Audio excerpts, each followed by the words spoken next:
வணக்கம், நான் உங்கள் அம்மா சமையல் மீனாட்சி.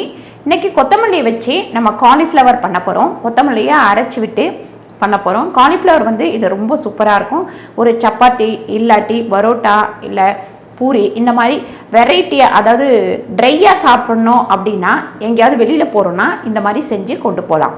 வாங்க எப்படி பண்ணுறதுன்னு பார்க்கலாம். 2 வெங்காயம் நறுக்கி வச்சுருக்கேன், அதை மிக்ஸி ஜாரில் சேர்த்துக்கலாம். அதுக்கப்புறம் கருவேப்பிலை கொஞ்சம், இதையும் சேர்த்துப்போம்.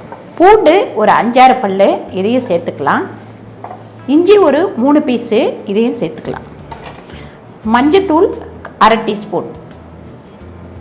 அப்புறம் கொத்தமல்லி ஒரு பாதி கட்டு கொத்தமல்லி நல்லா நறுக்கி வச்சுருக்கேன், அதையும் சேர்த்துப்போம். பாருங்கள், உப்பும் நம்ம இதோட சேர்த்துடலாம். 1 ஸ்பூன் உப்பு சேர்த்துருக்கேன். வெறும் மிளகாத்தூள் 1 ஸ்பூன். எல்லாத்தையும் சேர்த்து நல்லா அரைச்சி எடுத்துக்கலாம். பாருங்கள், இந்த மாதிரி நைஸாக அரைச்சி எடுத்துக்கோங்க. இப்போ நம்ம கடாயில் எண்ணெய் ஊற்றிக்கலாம். பாருங்கள், நம்ம ஆயில் ஒரு 5 ஸ்பூன் போட்டுக்கலாம்.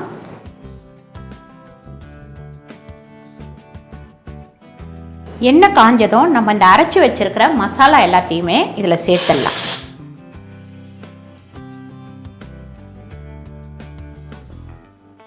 நல்லா இந்த மசாலா பச்சை வாடை போகிற வரைக்கும் நல்லா வதக்கிக்கோங்க. இந்த மாதிரி வதக்குனதுக்கப்புறம் காலிஃப்ளவர் நான் நல்லா கழுவி சுடுதண்ணியில் போட்டு எடுத்து வச்சுருக்கேன், இதில் சேர்த்துடலாம்.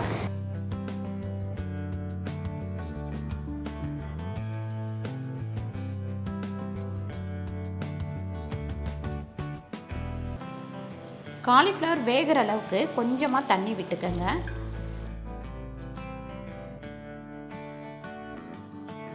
இப்போ இதை நல்லா மூடி ஒரு 5 நிமிஷம் அப்படியே வேகட்டும்.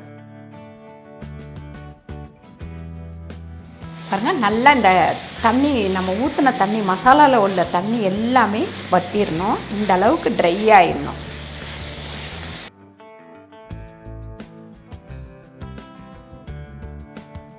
பாருங்கள், இந்த கார்ன்ஃப்ளவர் மாவு 1 ஸ்பூன் வச்சுருக்கேன், அதில் கொஞ்சமாக தண்ணி விட்டு நல்லா கலந்துக்கலாம்.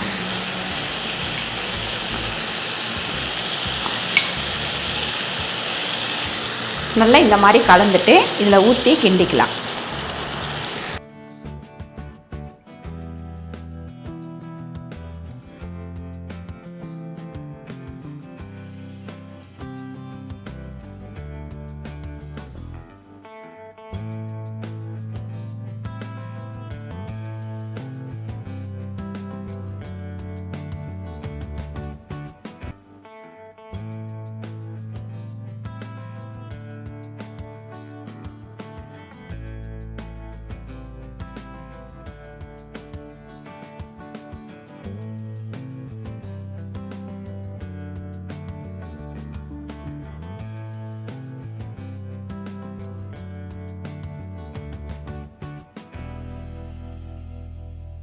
இந்த வீடியோ உங்களுக்கு பிடிச்சிருந்தா லைக் பண்ணுங்கள், கமெண்ட் பண்ணுங்கள், ஷேர் பண்ணுங்கள்.